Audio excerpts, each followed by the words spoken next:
will be directed towards the host, and the host will convey your questions to the speaker. Please rejoin at the same link at the end of 50 minutes. These steps are taken to maintain the decorum of the session, and any inconvenience caused is regretted. Today is the second day of the much anticipated machine learning series, and as we have mentioned before, there will be a completion certificate provided to the attendees who have attended both of these sessions. The SPE IIT ISM student chapter brings to you a workshop on the fundamentals of machine learning by Mr. Divyanshu Vyas. The last workshop was amazing, and today it is the second day of this workshop. We went over the basics of data analytics and Python in the last session, and following that, today we will be exploring some machine learning algorithms. But before that, we have a small introduction for our mentor for the session, Mr. Divyanshu Vyas, sir. Mr. Divyanshu Vyas holds the position of data scientist at Accenture Applied Intelligence. Apart from that, he is also the founder of Petroleum From Scratch. Needless to say, he is a man with experience, and his previous experiences include working as a machine learning and data analytics consultant, oil and energy projects, and a community mentor for Python and sciences for the oil industry. This 2-day workshop will cover topics like basics of Python for oil and gas, data analysis crash course, and visualization crash course. Ladies and gentlemen, please put your hands together for our guest, Mr. Divyanshu Vyas. Welcome, sir. Thank you, Umesh. Thank you, everyone. Thanks for that warm introduction, and I hope we are all set to go. Right? Are we ready to begin? Yes, sir, absolutely. Okay. Right. So I hope the questions will be in the chat. So well, I'll be presenting, right? And I normally let the mic like I don't use the headphones when I'm talking. So I'll look at the questions separately every now and then. So if you like, if anyone's unmuting and speaking about the questions, I might not be listening to them at that point because I'm speaking at that point, right? All right, because this is a 2 hour session and it's difficult to, carry the headphones throughout, right? So, yeah, let me know through the chat. I think the host has already conveyed that questions must be sent through the chat and we will look at them, right? All right, so I'll share my screen and we will get going and let me know once my screen is visible, right? Sir, the Yes. chats will be directed towards the host of the meet. Okay. And Okay. at the end of the session, or whenever you're ready, we can pick up the questions and convey them to you. Yep. I will explicitly ask the host to share the questions whenever I'm ready, right? So I'll Sure, share sir. my screen. I'll share my screen. Let me know once it is visible.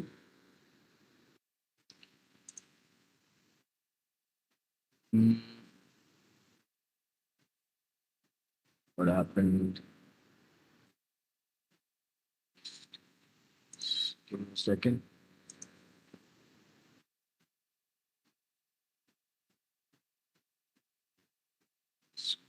Uh,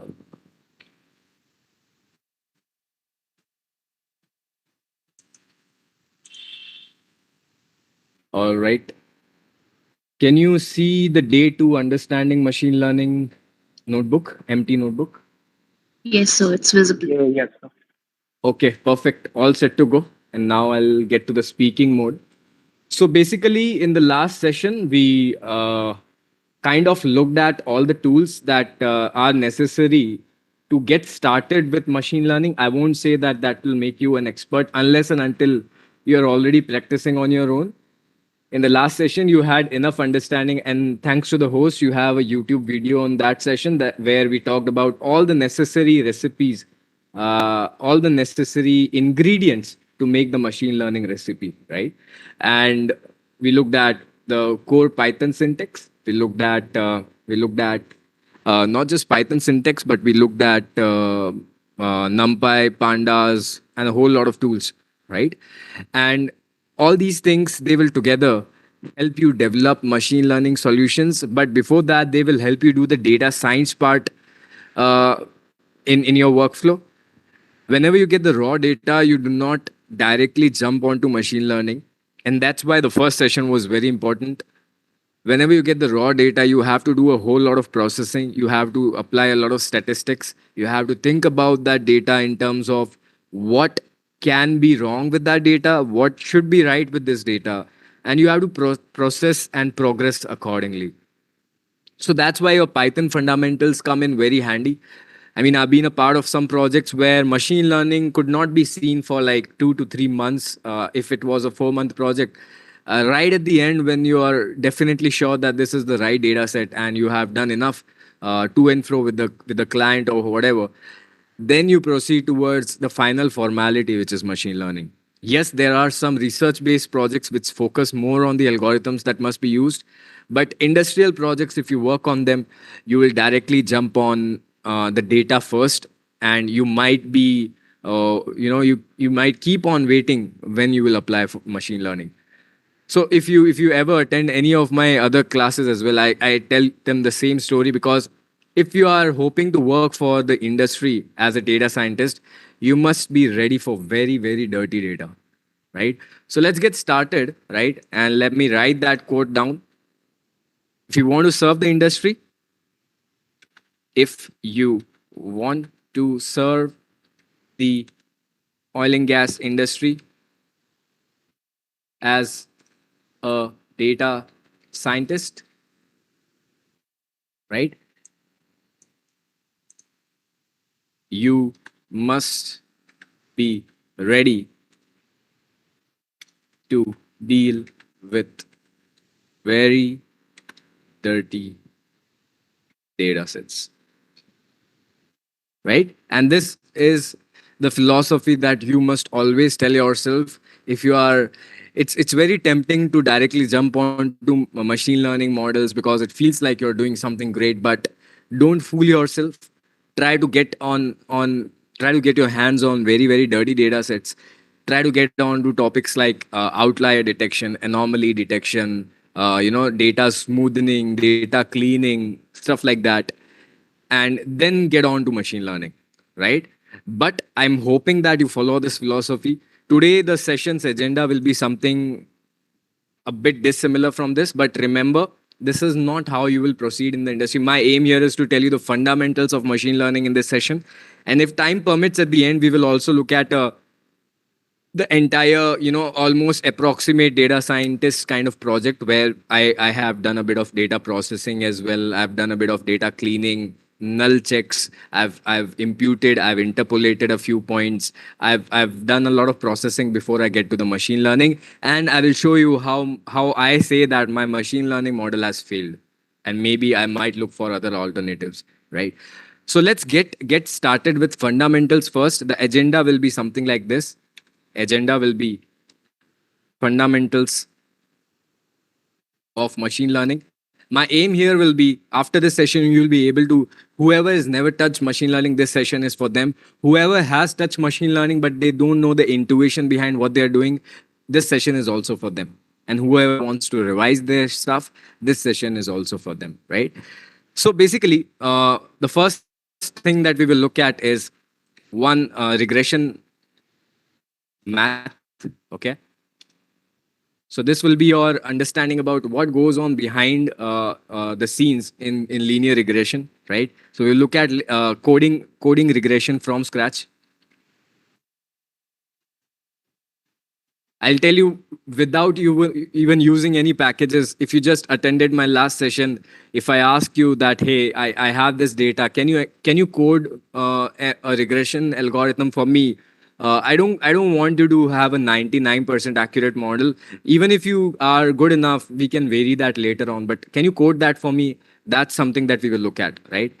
So we will code a linear regression model from scratch. Then we will look at one classifier. We'll talk about classifiers.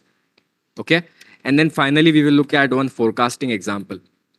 Forecasting intuition example. This kind of covers the length and the breadth of the machine learning scope. I know we are not looking at deep learning in here because, I mean, what I think of it is deep learning is just a bit of extension of the concepts. And I will tell you why people use deep learning. but you might not always use deep learning. It's the hype word, of course, but deep learning is a very specific problem solving example. You might not always use deep learning by default, right? So this kind of does it for you, and this should help. Majority of the cases, this intuition might help you clear interviews as well. So I hope this session becomes fruitful. Let's get started. We will first look at the first topic for today is linear regression from scratch, right?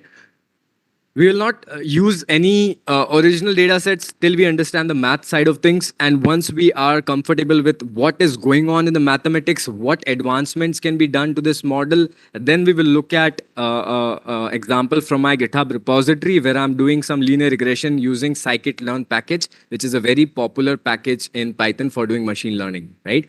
So again, like always, we will import a few packages. Okay, we will import a few packages. What are these packages? NumPy, pandas, matplotlib, seaborn, right? These are the packages that come as a part of basic Python for us now. These are not some fancy packages. They are just our helper tools, right? So we can use them.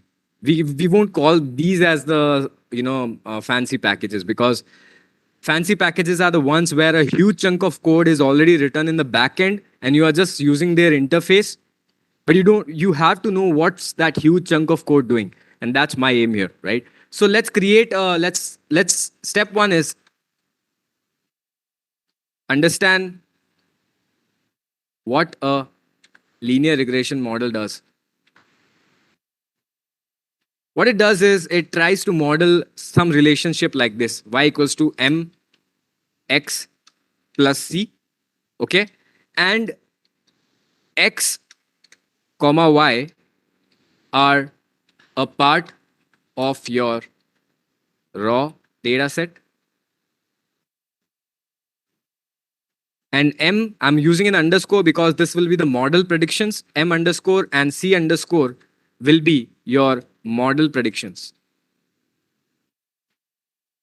These parameters are what the machine learns. Okay? And as some of you might have taken some courses in numerical methods and other courses in math, you might have realized that if this is a polynomial regression problem, you can convert your polynomial features to a linear feature, right? You can still do a linear regression style regression even if your features are polynomial regression. I'll come to that in just a bit, but this is what is happening.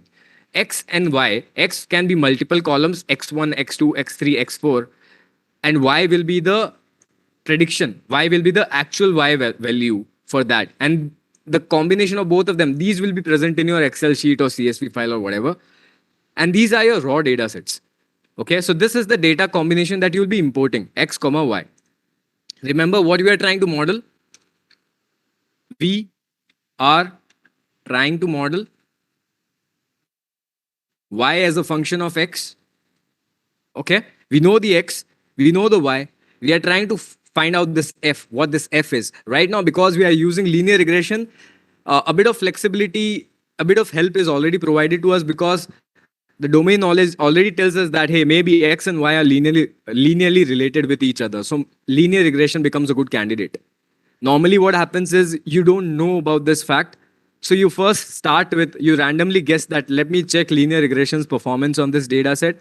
And if it does perform well, I might not look for other algorithms. But if it does not perform well, then definitely I have to look for other algorithms.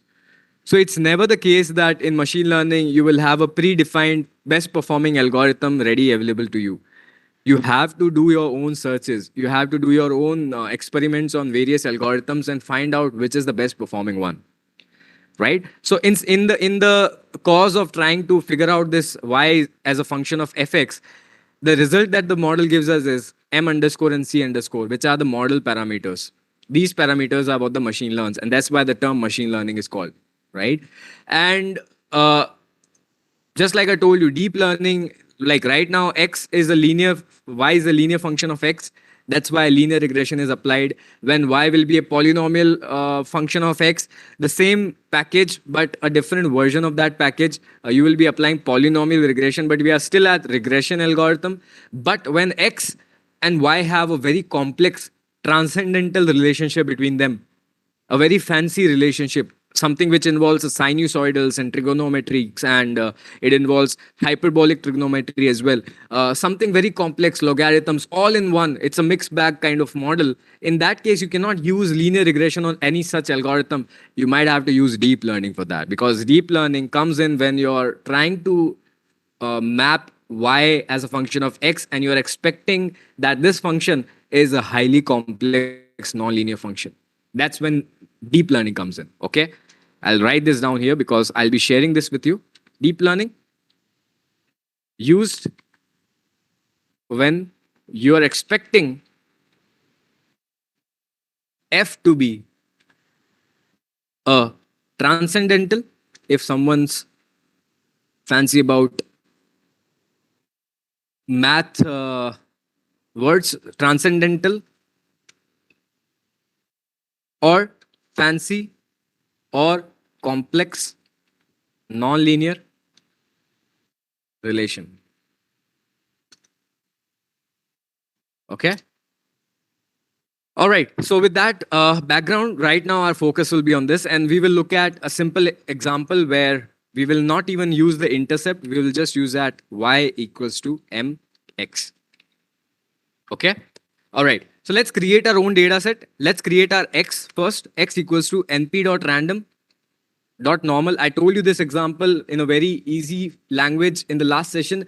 I told you that what we are trying to do here is normal distribution is a bag of numbers with a specific kind of properties. They follow a particular kind of probability distribution function. Every number, if I pick from the normal distribution, has a specific defined probability distribution equation, which is called the Gaussian normal equation.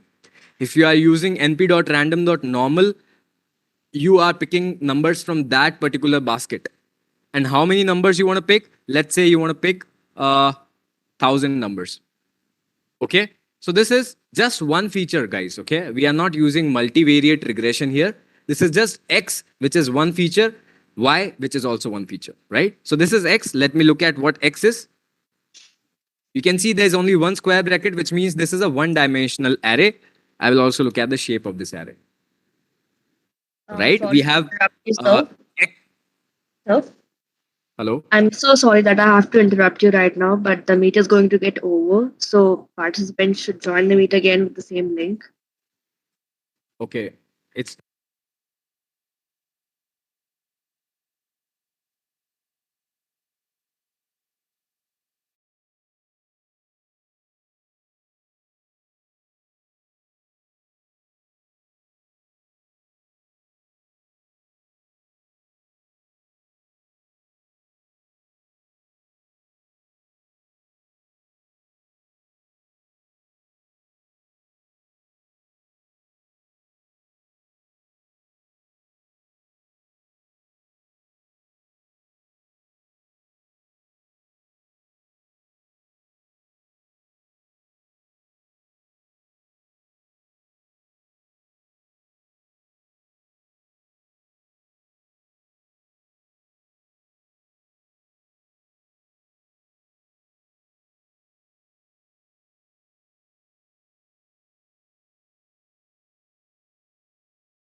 So you have the presenter rights right now, so you can continue whenever you want. okay. Let's not waste any further time. Let me share my screen again, and we'll start.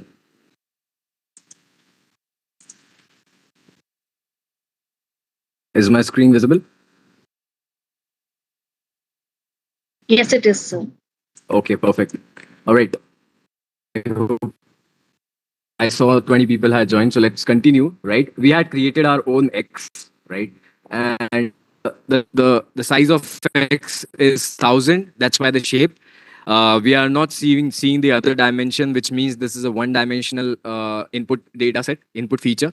Remember, X is always called a feature or features in machine learning terminologies, and Y will always be called as label. One other thing that I wanted to tell you is here we are trying to map Y is a function of X, Y as a function of X, which means we already know the correct answer, which is Y.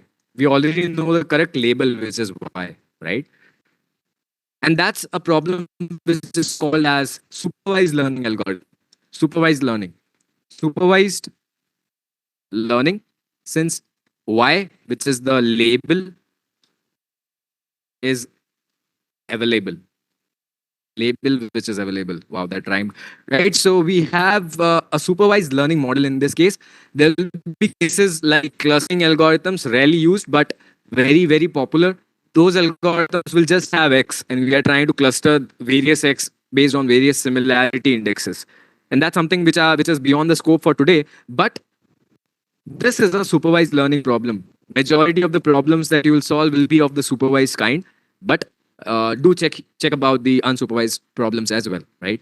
All right. So we have created an X, and like I told you, we will right now create a synthetic. Let's correct slope.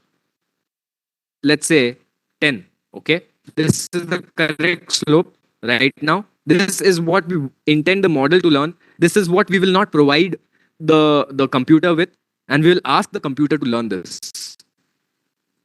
Okay. So our Y is, let's say, M correct multiplied by, and let's also add some noise, make it difficult for the computer and more realistic. Okay. Noise should be of the same size, right?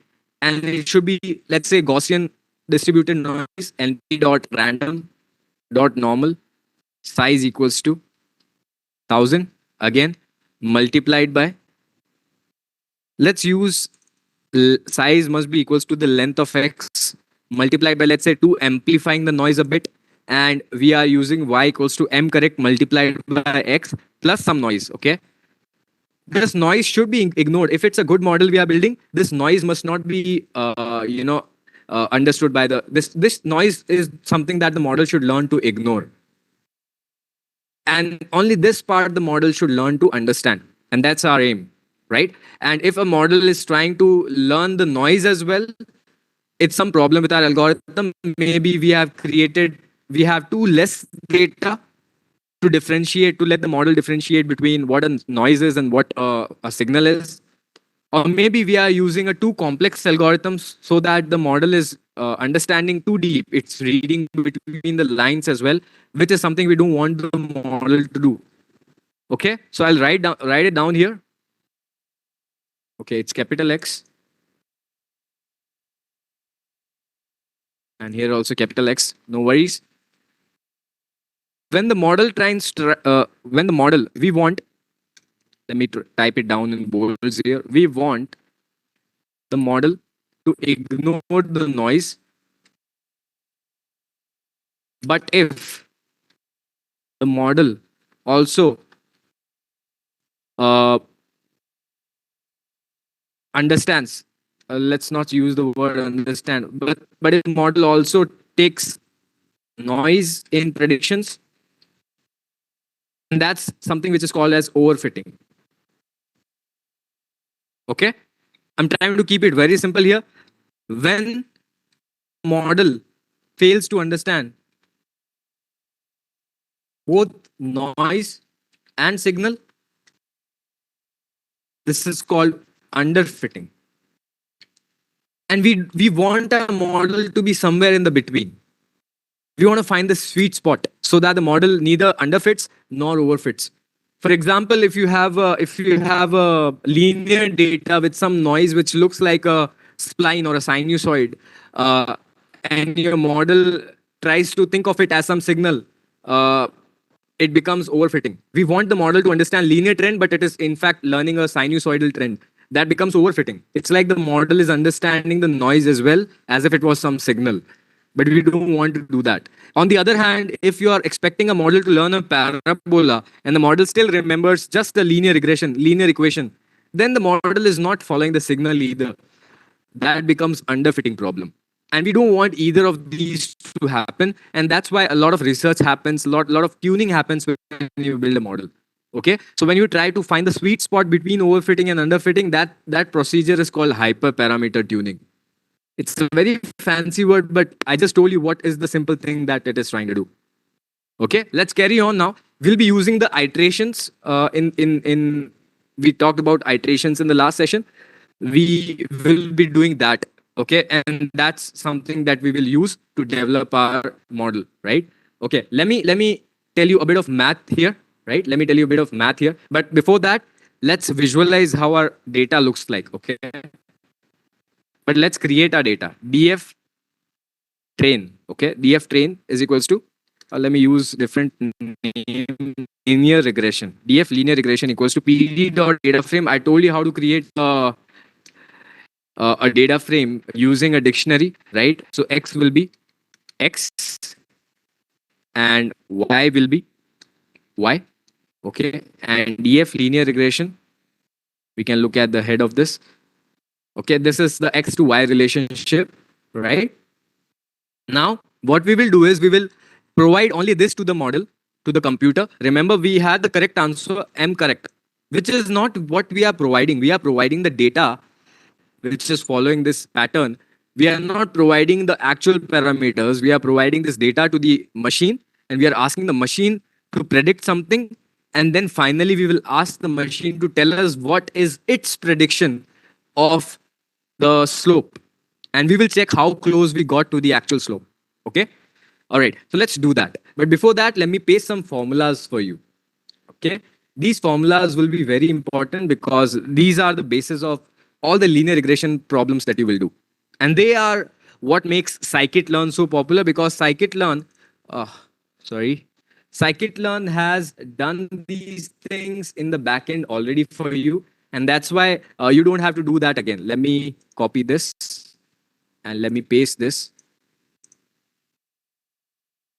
Okay, so these are the formulas that we'll be trying to do, and when I'll be coding it, you will totally understand it. This is a formula which is created for when you are trying to model a y equals to mx plus c, or y equals to wx plus b.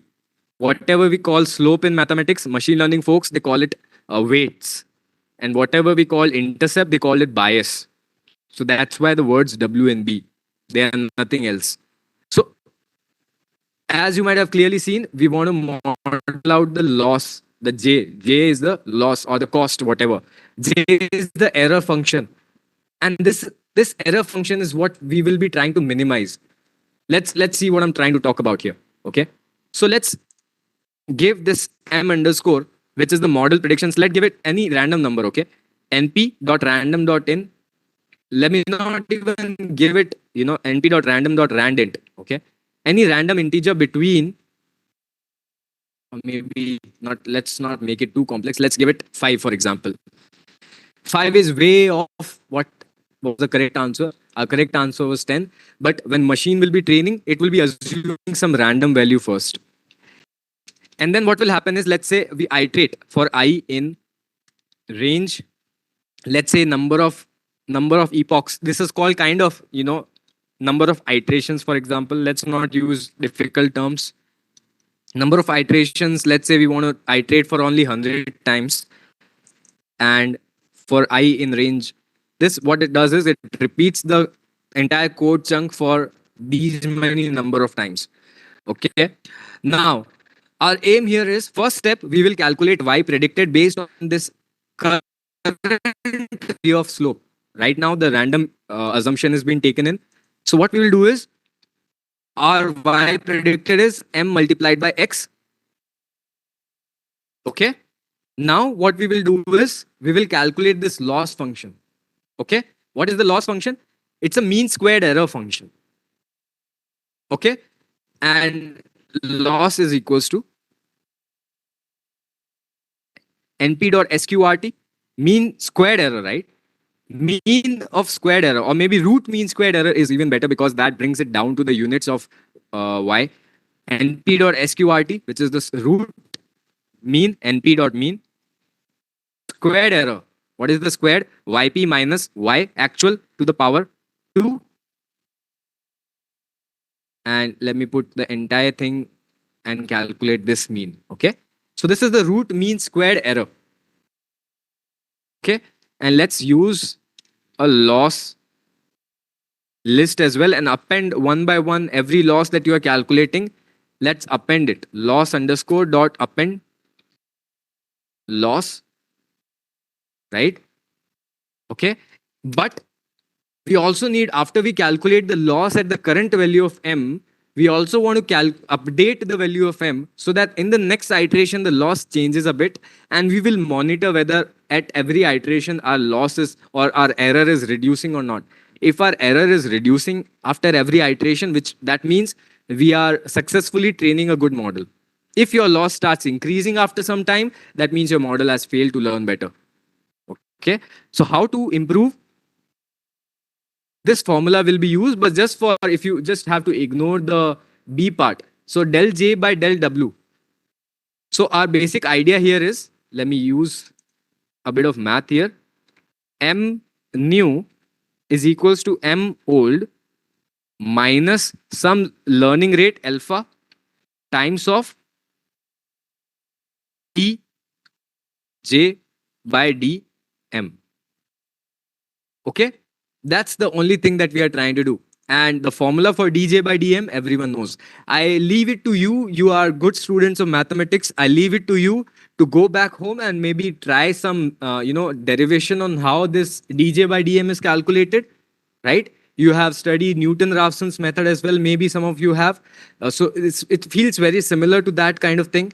So we are trying to figure out m new equals to m old minus alpha, which is a hyperparameter. It can depend on the user inputs. Let's provide alpha as it's a very small number.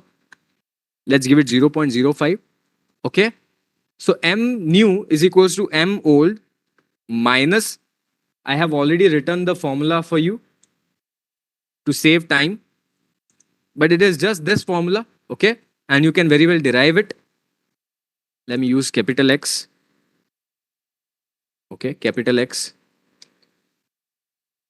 and capital X.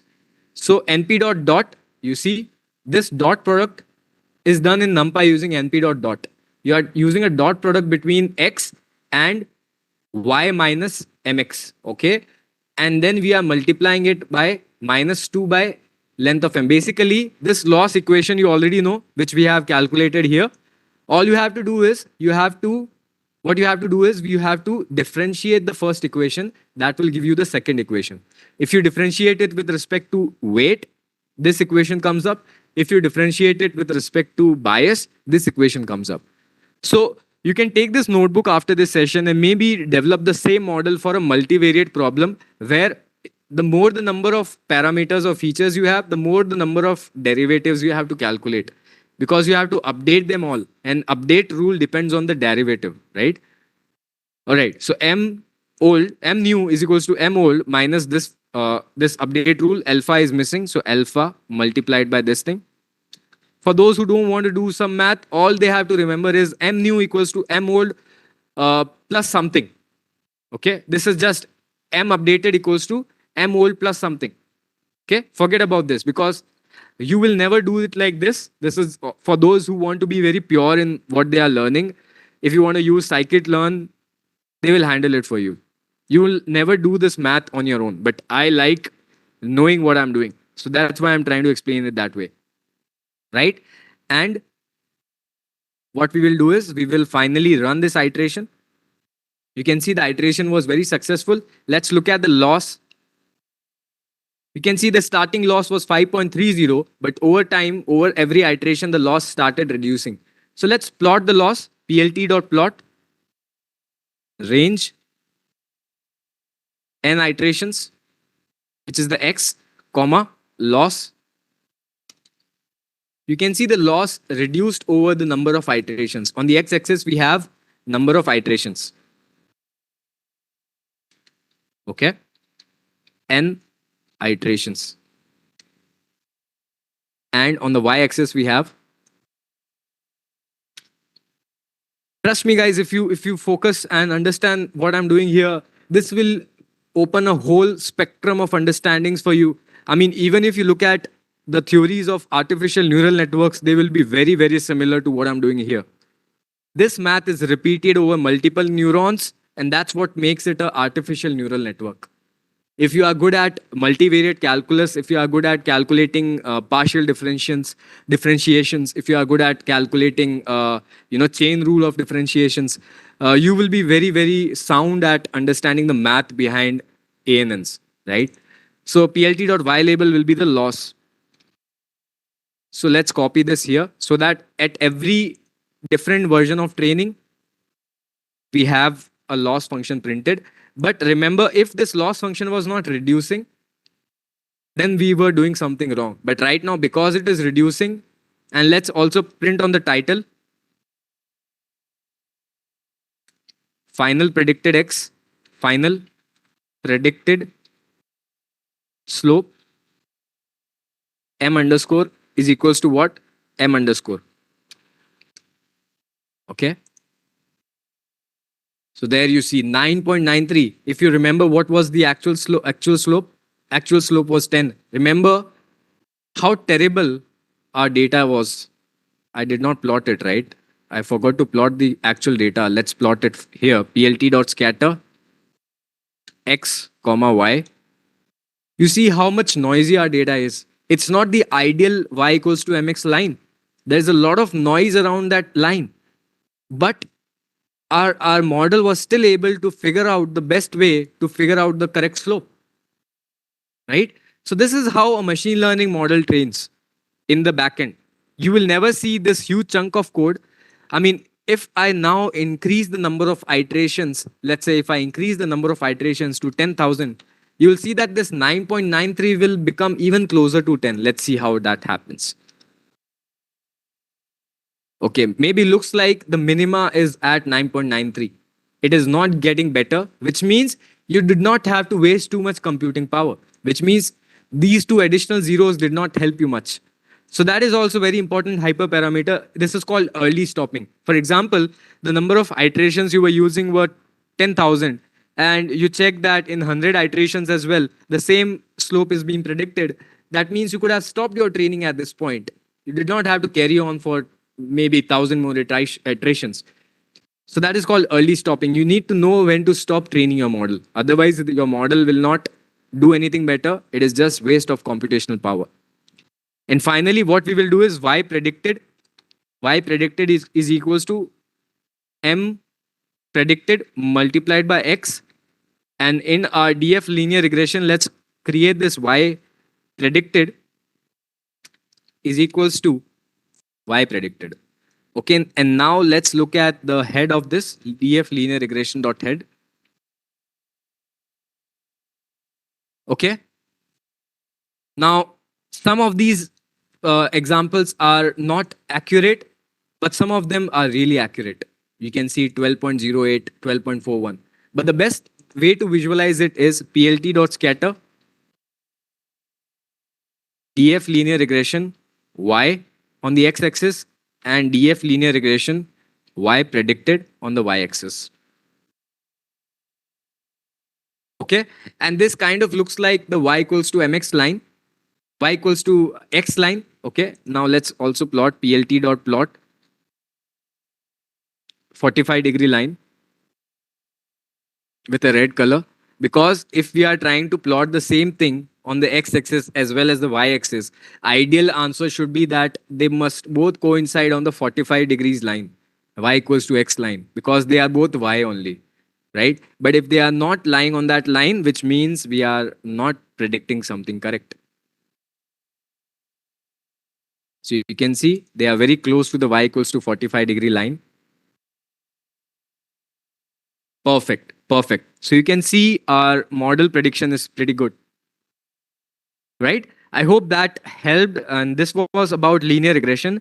And I can take 2 minutes maybe for doubts, and then we will move forward to the next algorithm. We will look at one classifier, right? I'll listen to any doubts. Yes, sir, we have a few doubts. Yep. Uh, I'll read them out to you right now. Okay, Uh, thanks. can we set a dynamic learning rate that changes depending on the loss calculation?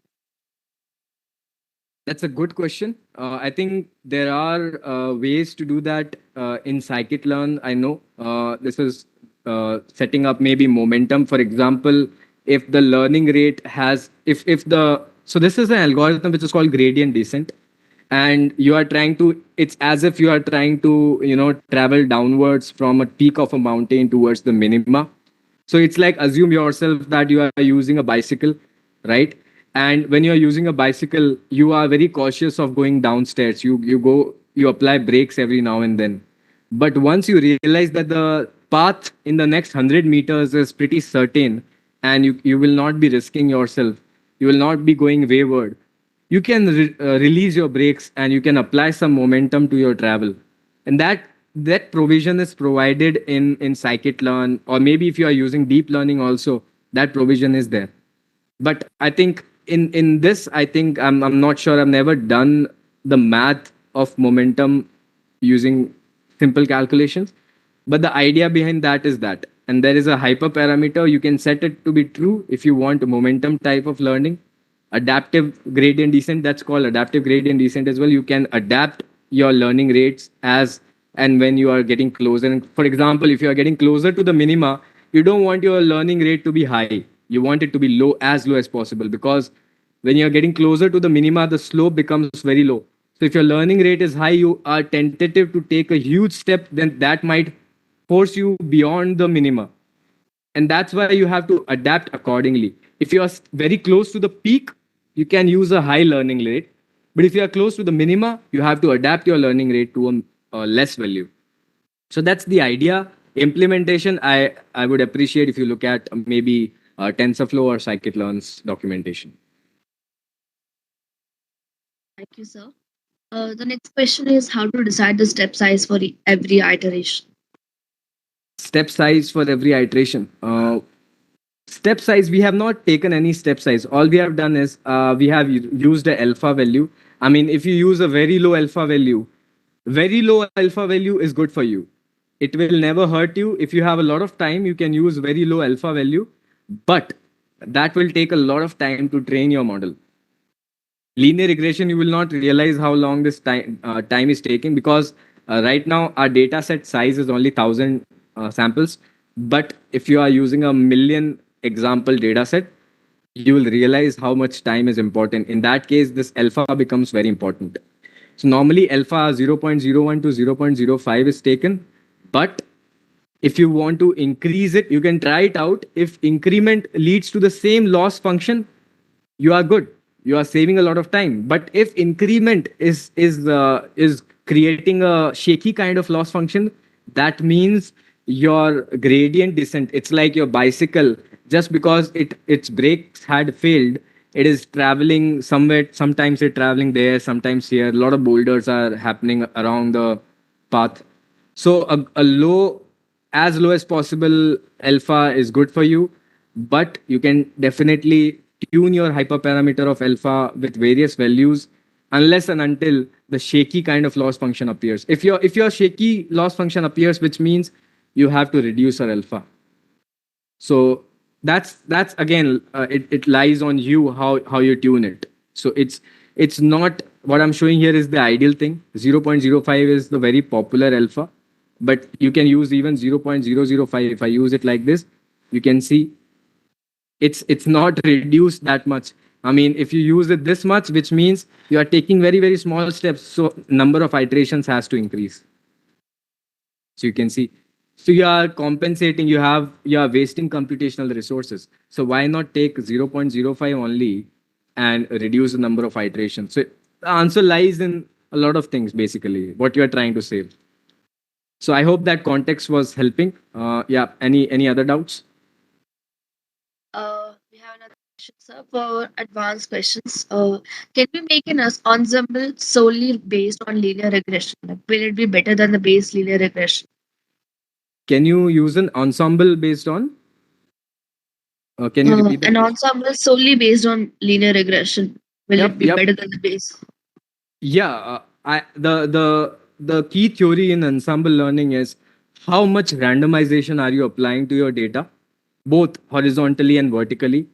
I mean, I hope the person who's asking this has this idea, and if your data span is good enough to provide different randomizations, different realizations of the same data set, and you train multiple linear regression models with each being independent of each other in the way that they are very very different from each other, and you create something like a bagging regressor that's possible in your scikit-learn.ensemble package. More often than not, if you follow these two very important considerations, your final predictions will be better than the base linear regression model. It's like you are taking the suggestions of multiple veterans and then predicting the average of all their predictions. Some of them will be bad, some of them will be good, but they make sure that in the future, when you're using this model for unseen data, the generalization is well. So the key target for this is not on the performance on the test data, but in realistic sense as well. When you're using ensemble, you are trying to make a model which performs and generalizes better. You're not trying to make a model which is good at 99% of the cases, but you are trying to make a model that generalizes better. Even if you use that model in India or you use that model in Gulf of Mexico, that model will perform well. Okay, I'm not talking about locations, but I'm talking about two different kinds of test scenarios. So the generalization help will definitely be there, but if you follow that randomization plus independence criteria, then your ensemble will more often than not always be better than your base model. So yep, next question. So, for all the questions, you can move ahead with your All presentation right right. All right. Perfect. Let's move forward then. Let's now look at a classification problem. Okay. And I will import a data set for this, and then we will visualize it, and we will look at very simple understanding of what classification does. Right. Okay. So DF equals to, let me use the word classifier,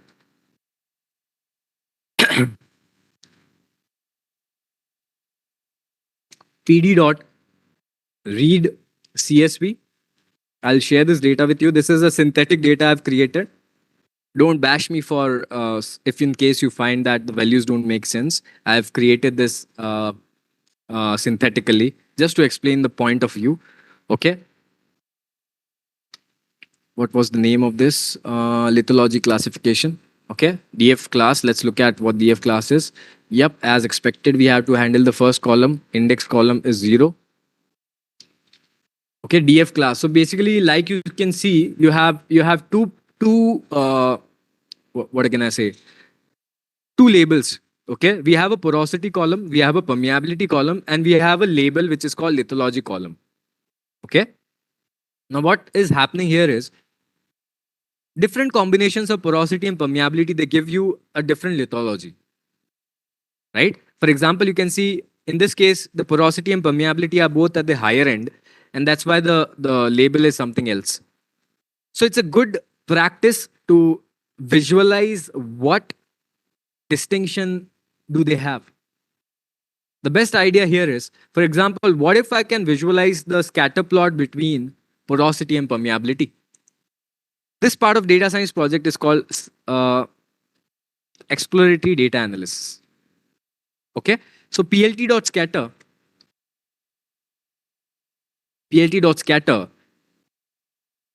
df class. Let's keep permeability on the x-axis, and df class, let's keep porosity on the y-axis. Okay, you can see there are two distinct blobs, which makes it a very ideal scenario. Normally, it does not happen like that. Normally, there will be a huge overlap between them, right? And you might want to find the centroid of both of them, maybe want to find a good amount of distinction, maybe 70-80% accurate. But this becomes a case where even 100% accuracy looks possible. But this is not the best visualization, right? Because we might want to do something like this. Color equals to df class. Uh, what was that column? Lith.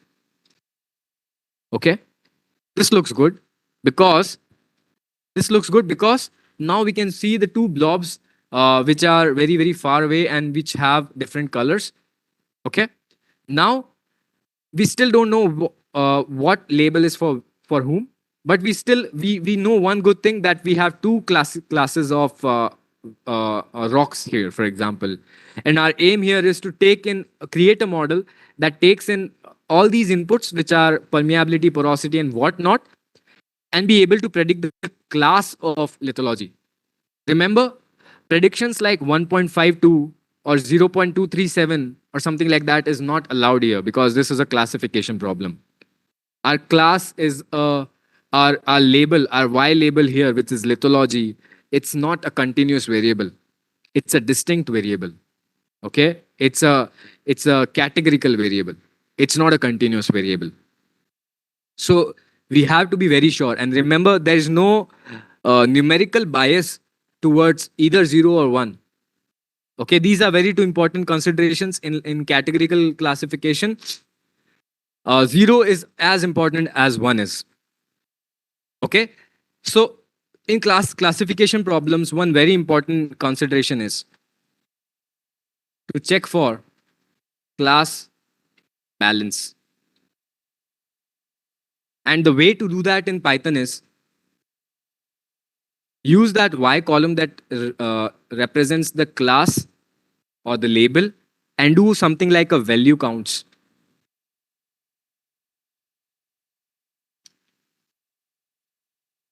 Okay, so you can see class 0 has 500 samples, class 1 has also 500. Both of them have equal amount of instances in the data set, which means what?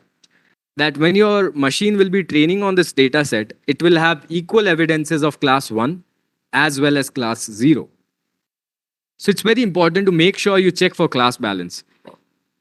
If, for example, out of 1,000 examples, you had only 10 examples of class 0 and 990 examples of class 1, you might have to check for class imbalance, which is a very, very popular problem when dealing with classifications. You have to maybe generate synthetic realizations of the less popular class, maybe using technologies like SMOT, synthetic minority oversampling technique. But all this are beyond the scope right now. What I want you to know is there are techniques using which you can do that. In some cases, they might work. In some cases, they might fail. But always, always check for the class balance. Okay? Right now, because we have a good class balance, we can trust metrics like accuracy in this case.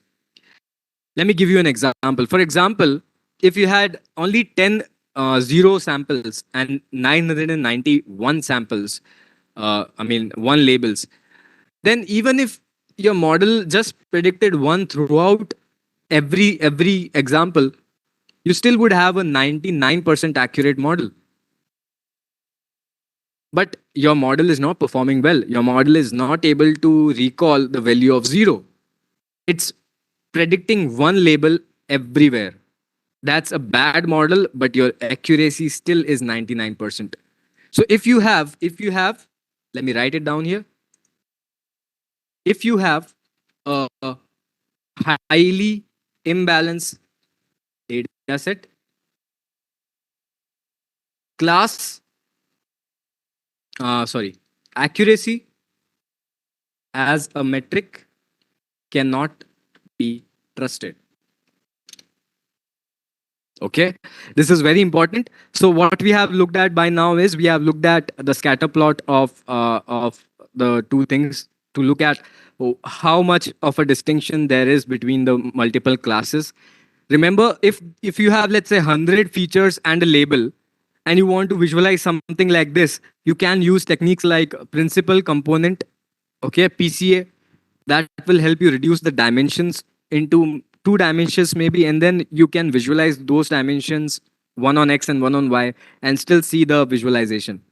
The idea behind dimensionality reduction techniques is that they help you. Their philosophy is you don't have to remember the entire story by 1,000 lines. you can still get the summary in 3 lines. That's PCA for you. You don't have to get the entire story using 100 features. You can still get the crux in just 2 features. That's the idea behind PCA. So when you pass your 100 features through a PCA model, your PCA will reduce the dimensions to the number of dimensions you wanted to, and then you can visualize the things better. Normally, the applications of PCA are when you are trying to visualize something like this, or maybe you are trying to reduce the dimensionality because you don't have that much amount of data on the Y axis. So these are the common applications. So there I just introduced you one other algorithm which is called PCA, dimensionality reduction. But right now we are assuming that we have only 2 labels, 2 features. Okay. So right now, since accuracy is a good metric, we don't have to worry about it. But if you don't have a balanced data set, accuracy should not be trusted. Okay. Right.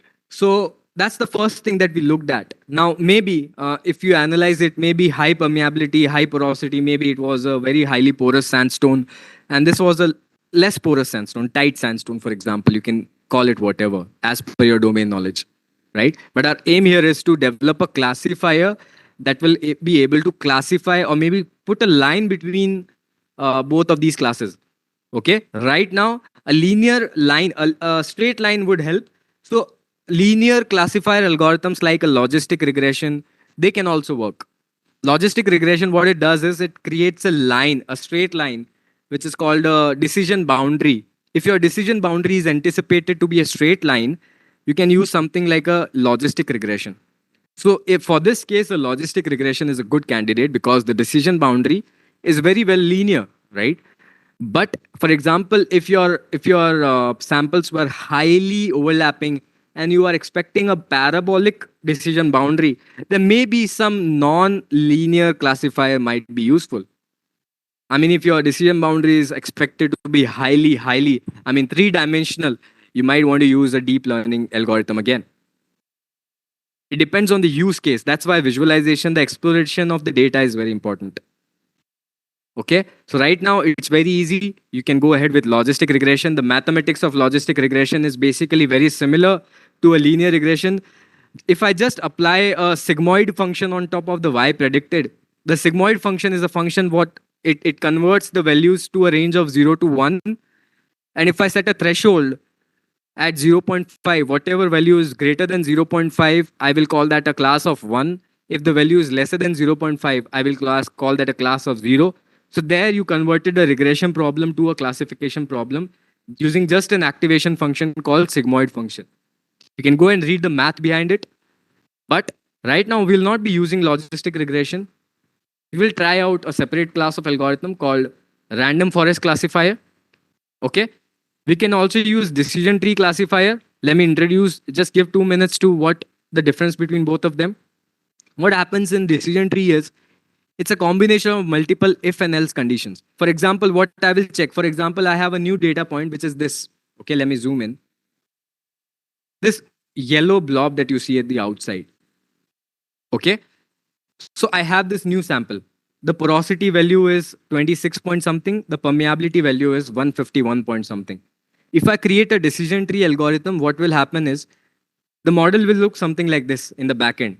It will check if your permeability value is greater than 152.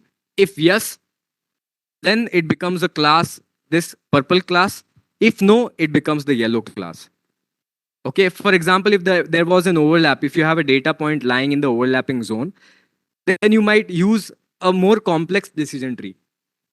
Right now, just one if else can split it. But if your algorithm, if your data was much more overlapping, then you might ask the computer that, hey, can you check whether there is a porosity less than 32? If yes, then can you check if the permeability is also less than 152? If yes, then put that in the class yellow. Otherwise, put that in class purple. It's so simple. But right now it's appearing simple because we are able to visualize it. But if you had 10,000 features, x1, x2, x3 up to 10,000, maybe porosity, permeability, so many other geologic parameters, then visualizing becomes impossible, and that's when understanding the intuition for decision tree becomes impossible, right? But the problem with the decision tree is kind of memorizing the entire data set. It's like it is suiting the entire data set based on what it's seeing right now. It will keep on varying is its if and else conditions every new data sample that it trains on. And it does not generalize better. It overfits on the current data set. It's a single tree. But if you combine multiple trees together, just like my dear friend asked in the chat, what if we use an ensemble learning technique? That's exactly what he or she was mentioning.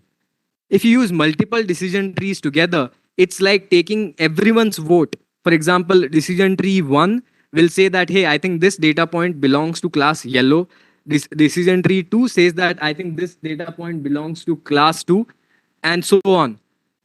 And you take the majority vote of all these decision trees, and that becomes your final prediction. And that is the essence behind random forest classification. Okay, so let's code that up from sklearn dot ensemble. I zoom it out again. From sklearn dot ensemble, import random forest classifier. Remember, there is no such math to be coded in a random forest. It's just a bunch of if-else conditions randomized over multiple trees. So it's intuitive enough. You don't have to code it. If you remember the intuition, if you remember the kind of decision boundary that can be drawn using a random forest, that's good enough, right? And remember, it always helps generalize better, random forest. Okay? From sklearn ensemble, import random forest classifier. Let's call the model to be random forest. This is called model instantiation. If you press shift plus tab here, you will see all the possible hyperparameters that you can set. You can see the default number of estimators, which is the number of trees, is 100 here. You can use a less number because this data set is a bit small. Let's use 2 or maybe 3 estimators only. Okay, let's do that. But before using this model on the actual data, let's do something else. From sklearn dot model selection, import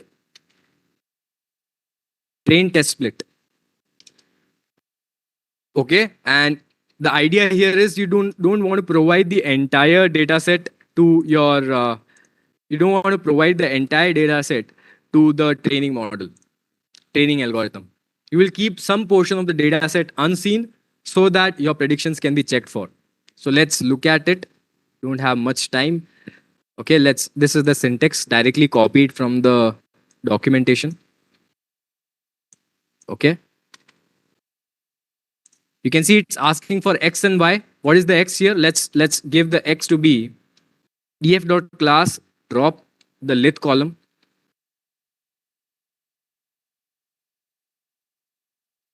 Okay, we are dropping the lith column. And what is the Y? Let's keep them in the next line. What is the Y?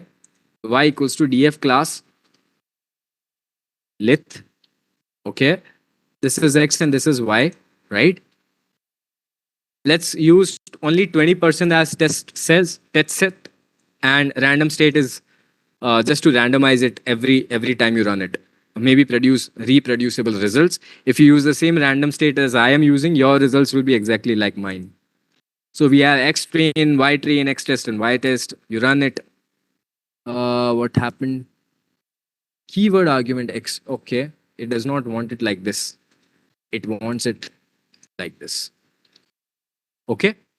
All right. Now what we will do is we will train the model rf dot fit only X train comma Y train.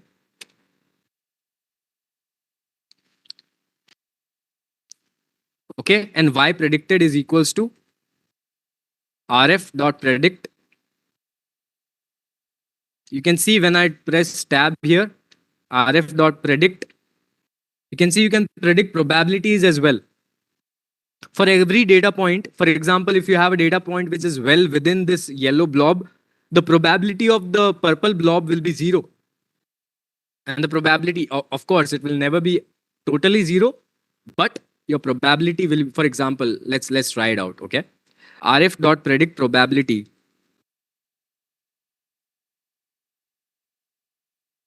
Okay, let's provide the permeability to be 150, let's say 145, and porosity to be 25. Okay. Okay, we did not provide parenthesis. You can see exactly like I told you. The probability for the class 0 is 0 and the probability for the class 1 is 1. Right now we don't have any overlap, but if you put this thing in an overlapping zone, then you will realize. Let's put it in permeability to be 152 and porosity to be 31. Okay, let's put that value here. 152, 31. You can see right now it has never seen an overlapping place. That's why the probabilities are not coming out. But normally you can expect to see them like 0.97 and 0.03, something like that, right? So basically this is how it predicts. It checks the probabilities for whatever class the probability is higher. That's the final prediction. So let's do the y predicted. Rf dot predict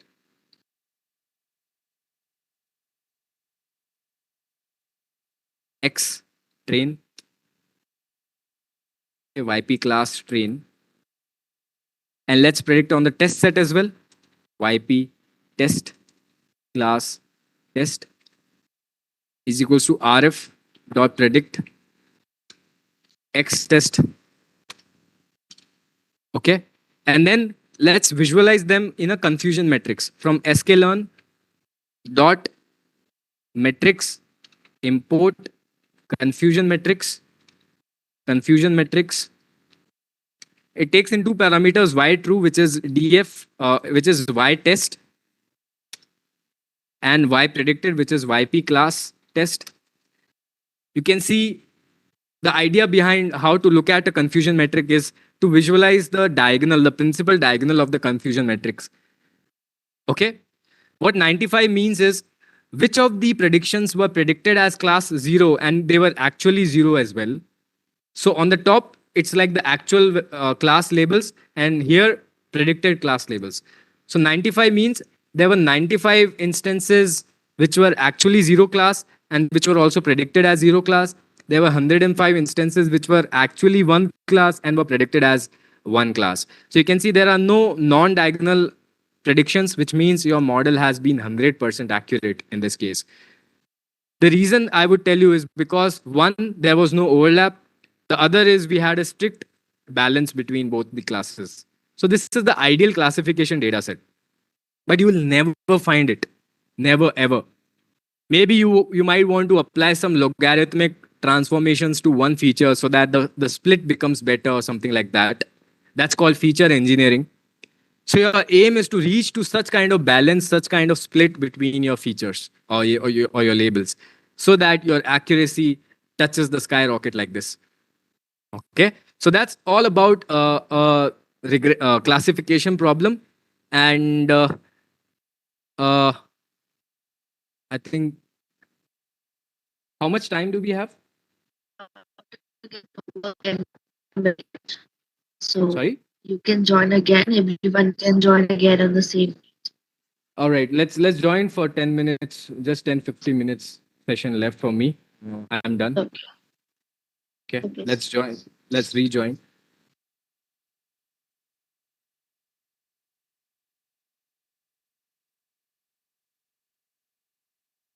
Okay, I'll be rejoining the link again. Okay, Oh so that. yes, sir.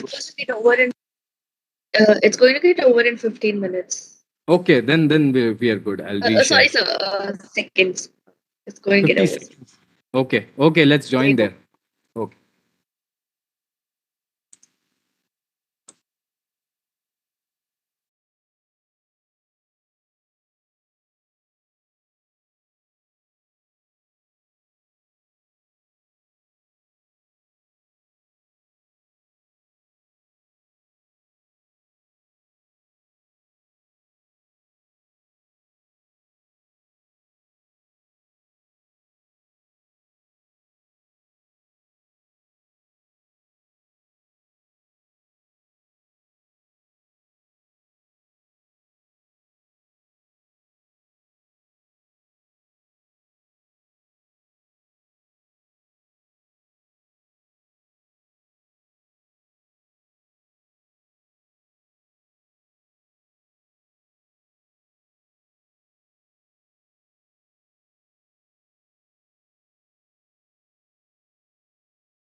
Okay, okay. Let's look at one final intuition for today, and then we will open the floor for questions and answers. That is forecasting. Okay. My aim here is to tell you how a forecasting algorithm works using all the things that you have already seen in machine learning. Why forecasting is nothing different? Because there'll be cases where you will get to learning or maybe developing a machine learning problem using a forecasting algorithm.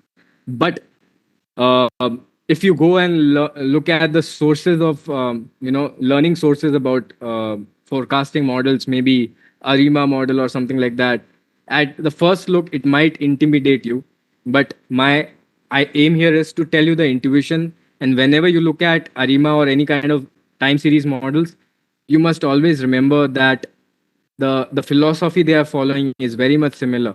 Okay, so let's look at this thing. Okay, and I'll be using a data set which I have on the GitHub provided by a very good friend of mine, uh, Johannes Novara. You must have seen this guy on LinkedIn. So this is a data set which is a decline curve data set. Okay, DCADF. Okay, if you plot this equals to 12,4, let's use this figure size, exclamations not allowed. Okay, this is a decline trend. Now, we all know that the problem with decline curve analysis is if in case some production change happens, the ops models they fail. And in that case, maybe if the model has already seen such change, maybe for example, the change when I'm referring to a change, I'm talking about a shut-in. For example, the model has already trained on multiple shut-in events in the history of its life. Uh, it might be able to predict what happens next whenever you do the next shut-in. That's the idea behind machine learning on time series dataset. If you train the model good enough on the history, it can predict good enough in the future. For example, the weather forecast apps, the philosophy, a good amount of philosophy, yes, they do take meteorological data, they do take the weather information, etc. But a good amount of information is also from the history. They look at what was the scenario about this place in the last year at the same time. And if it has seen similar temperature pressure profiles in the last 20, 30 years, it is able to forecast something with very much confidence and good amount of accuracy. For example, if you check the Google weather app these days, it tells you what time of the day it will rain. And to my surprise, it has been correct in my place, at least at times. So you train for a time series model, the X part of the data is the past data, and the Y prediction has to be the future prediction. Okay, so let's create, our aim here is to think of time series forecasting as a regression problem. Okay, of course this is not the ideal way to do it, but it solves the purpose of understanding how time series algorithms work and the various optimizations that are possible from this approach, the ground up. That's what arima and all these fancy algorithms they do, but the focus, the backend mathematics is kind of the same. So basically what happens is you have let's create a df time series which is called the dca df. Okay, and I'll rename the column. Rename, what was the column name? Dca df. Let me print the column name, dca df dot columns. Let me rename the column to be Y. Okay, this is a gas well, you must have realized, but let's call it Y for simplicity. Okay, Y. Okay, so df time series, it looks like this. Okay, columns equals to perfect. Now, as you must have seen, this is a univariate example, which means the model will train on itself. The model will train on itself. That's why the words in univariate time series, the model trains on itself. That's why The time series algorithms, they start names start with A. A means auto regression. What do you mean by the term auto regression? You might have guessed. The time series is regressing against itself. Y is a function of y. But how can y be a function of y? Let me tell you how. Okay. So I have pasted a code chunk here. Okay. Just the name of the data will be different. What I'm doing here is I'm creating lagged versions of y. Okay.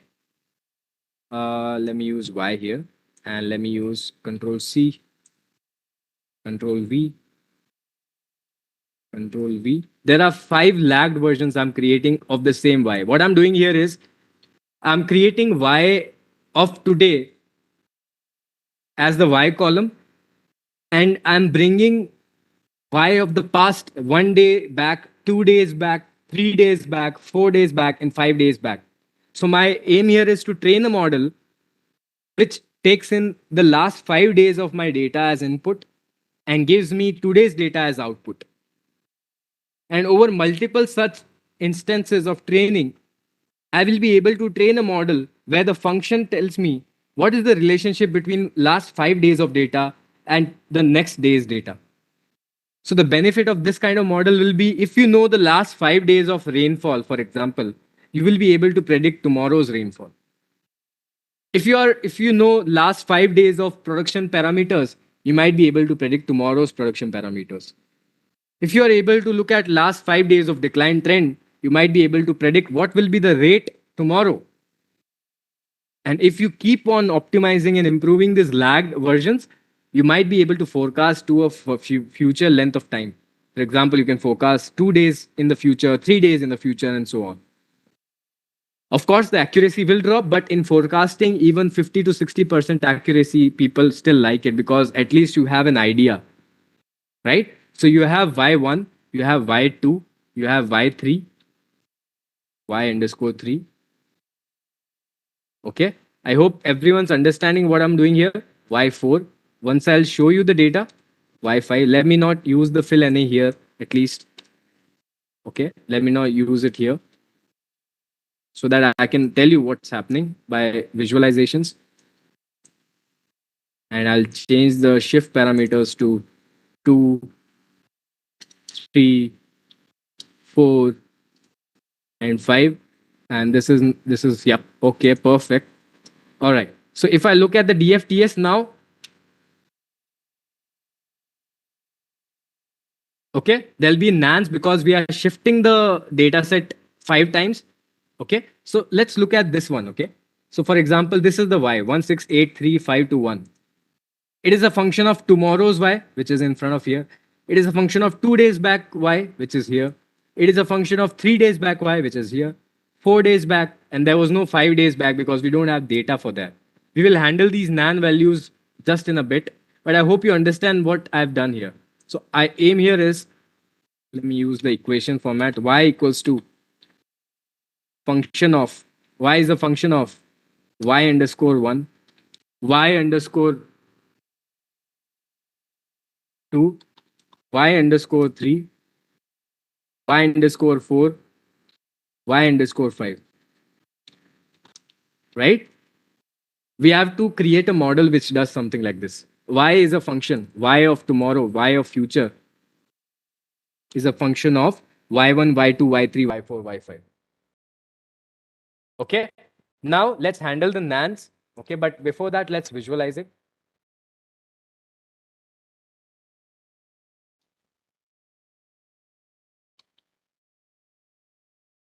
Okay, so you can see the y value, which is the blue line.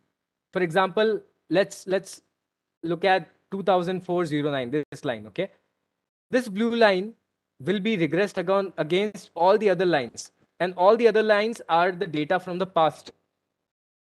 Okay, so that's why I visualize this, so that you understand that this blue is a function of all the other colors, and all the other colors are the colors of the past. So when the past goes in as an input, the future is the output. but we still have to train a model like that, right? So let's train some random forest regressor.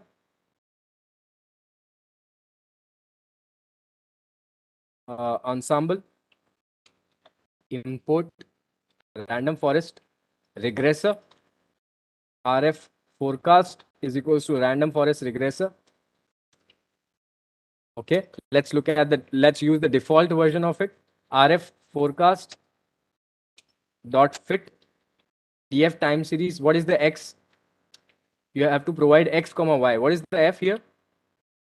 dfts dot drop y, x is equals to 1. And what is the y here? dfts y. There is some issue. Okay, like I told you, you still have nans. Let's do one thing. Let's handle the nans first. Okay, null handling. What I'll do here is I'll back interpolate my nans. Okay, what I'll do is I will take the values from the future and fill it to the past with the same trend. Whatever the next few days trend is, I will fill it that way. Okay, so dfts equals to dfts dot fill na method equals to backfill. Okay, now when I run this, you can see the model trains well. Let's predict now. YP RFFC dot predict. What is the X? This is the X. Okay, so let's plot it now, but let's Y predicted is equals to YPFC. Okay, and let's look at the DFTS now. Okay, and let's visualize only Y comma YP. DFTS Y YP dot plot pig size equals to 12 comma 4. Something went wrong. Okay, underscore. So you can see how well our model did. I mean, it did well because the data size was small. That's the brutal, honest part. But if you optimize the number of lags here, for example, what ARIMA and all these models, fancy time series models, what they do is they run a hypothesis test on the backend, and they figure out things like PACF and ACF. What that these things they help you do is they help you figure out which of these lags are important. For example, if you are trying to predict the, for example, in a market, every 2 months there is a bonus sale, okay, and the sales they shoot up.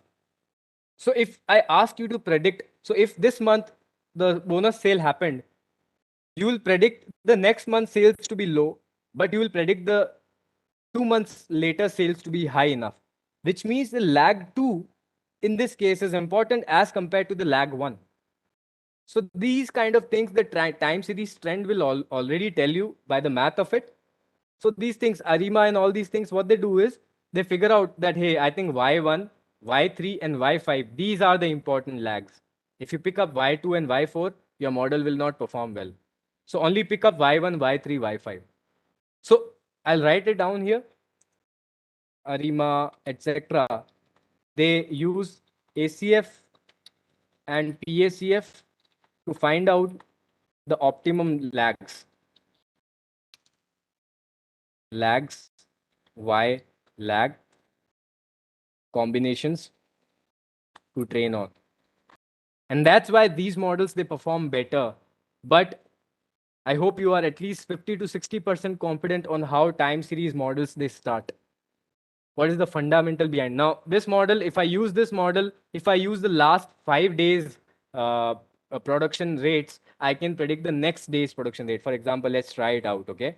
I'm not hoping it to perform that well. DFTS Y dot let's say DFCS Y, let's look at the last 5 minus 5 to last, okay? And let's provide these values as our model predictions, RF forecast dot predict. Let's provide all these values as an input because our model input had what? Y1, Y2, Y3, Y4, Y5. 5 inputs were there. And these are 1, 2, 3, 4, 5. Let's provide these 5 inputs dot values. Okay, let's provide these values as input. And let's see what the model predicts. You can see the model has predicted the decline. You can see the model 28932 was the starting rate. So basically, it has provided us a value which is less than that, which is such a brilliant thing because this is a declining trend and we want a model which understands that. And looking at the last 5 days of data, if the model is providing you a lesser amount of data, lesser amount of production rate, that's such a good thing. Okay. And that tells us that we have created a rudimentary but okayish decline model based on machine learning. Because we can see that if we had last 5 days of data, it is saying that tomorrow, if you ask me what is going to be the production rate, 277190 will be the production rate. But of course, if you use the better techniques to figure out the optimum lags, etc., if you use noise removal techniques, etc., to improve the data quality, you will have a perfect time series model. And that's the philosophy behind time series forecasting. So like I promised, we completed 3 different range of algorithms. I hope whoever had no idea behind machine learning could easily capture the intuition. Don't worry about the code. This will be with you and you will be able to practice it. We can deal with questions and answers now.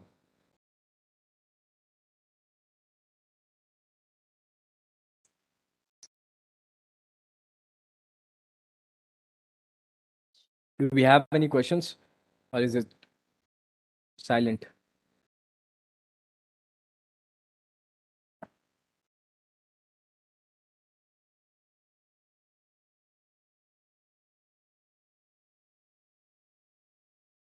So we have a question. So since model training is dependent on CPU or GPU, we need a very strong device to train models, right? Or else, so to reduce time of training, we need to reduce epochs, which will reduce accuracy.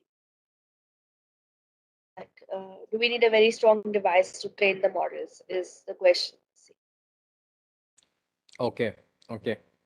So, I mean, to answer that, my aim here is to answer it in simple language. So, early stopping, if you train it on a less number of epochs, that's not solving the purpose. That's in Hindi you call it jugaad. Okay, that's not something that will help you reach our aim, reach to the global minima. If you stop training at n number of epochs when the global minima was expected to be at capital N number of epochs, yes, you are at a lower loss as compared to the starting point. Yes, you are not at the peak of the loss. You are at a minima, but it's not going to be a global minima. And that's why if you use the GPU, etc., for training your deep learning model, the performance can be improved. There are other techniques like parallelization of your computations, batch computing, stochastic gradient descent. There are different ways that use what they do is they don't take the entire data in one go. They separate your data into multiple batches, and then small batches can be handled pretty efficiently. So overall computation time is reduced. There are techniques, and this is more on the deep learning side of things. Linear regressions, they don't take much, and you'll never use a GPU to train that. But this is someone who has I hope they have worked on a few deep learning projects. That's why they are asking this question. But if you think early stopping should be the thing, I'm not sure. Early stopping always prevents you from reaching the global minima. If you have a GPU, good enough. If you don't have a GPU, use Google Colab. But your aim should be either way. You can play around with stochastic or maybe batch gradient descent or something like that. If not, you can play around with the learning rate or a better combination of both of them, or maybe use a momentum kind of optimization or something like that. Your aim here is to reach the global minima. That remains a given. But how efficiently, how quick you want to reach there, you can play around with various hyperparameters. And even in the hyperparameter tuning, use randomized searching and not grid searching, because that will help you reach faster.